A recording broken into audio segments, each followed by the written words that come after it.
बांधकाम कामगारांची मते लोकसभा निवडणुकीत कुठे गेली? भांडी संच वाटप कार्यक्रमात नामदार मुश्रीफ यांचा खोचक सवाल. अपप्रचाराला बळी न पडता साथ देण्याची केली विनंती. गडहिंग्लज शहरात 7,000 बांधकाम कामगारांची नोंद झाली आहे. त्यांना योजनेचा सर्व लाभ दिला आहे. 11 कोटींची त्यांच्या मुलांना शिष्यवृत्ती दिली. प्रत्येक कामगारांच्या घरातील 3 मते गृहीत धरले तर 21,000 मते होतात. मात्र ही सगळी मतं लोकसभा निवडणुकीत कुठे गेली, असा खोचक सवाल पालकमंत्री नामदार हसन मुश्रीफ यांनी उपस्थित केलाय. गडहिंग्लजमध्ये झालेल्या बांधकाम कामगारांना भांडी संच वाटप कार्यक्रमात ते बोलत होते. आणि यामध्ये आम्ही योजना आणली होती मध्यान्ह भोजनाची. दुपारचं जेवण आपण मोफत साईडवर घेऊन देतो. पण तक्रारी सुरू झाल्या. तक्रारी काय सुरू झाल्या की जेवण वेळेवर येतंय, वेळाने येते, आमतंय, नाश होतोय.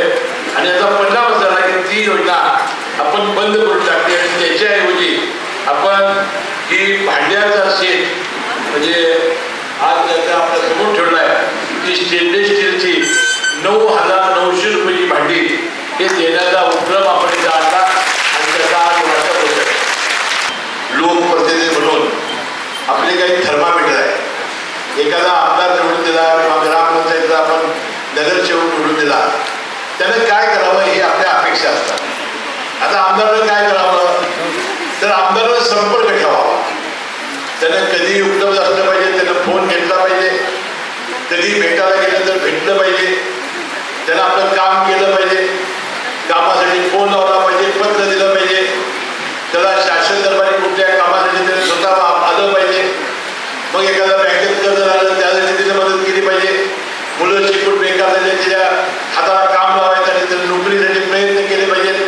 आज आमच्या राज्यामध्ये 75,000 कामगार भरती आमची राज्य सरकारची झालेली आहे आणि जवळजवळ यावर्षी आम्ही 1 लाख लोकांची भरती करणार आहोत.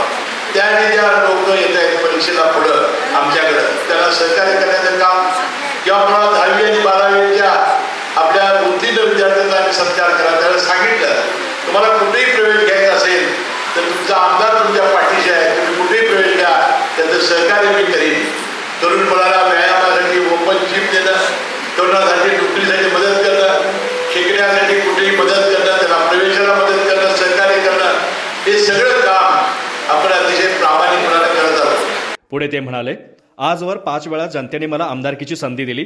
या काळात मंत्री म्हणून काम करताना सर्वसामान्य जनतेला नजरेसमोर ठेवून लोकहिताचे निर्णय घेतले. इथून पुढेही जनतेने कोणत्याही अपप्रचाराला बळी न पडता संधी द्यावी.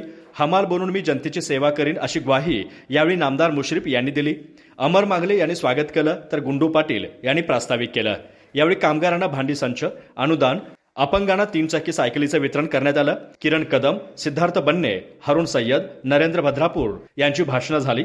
दरम्यान जनता दलाचे माजी सरपंच सतीश कोळेकर, भाजपचे बसवराज डोणवाडे यांनी कार्यकर्त्यांसह आणि नामदेव शिंपी समाज बांधवांनी राष्ट्रवादीत प्रवेश केला. अशफाक मकानदार यांनी सूत्रसंचालन केलं. महेश सलवादे यांनी आभार मानले.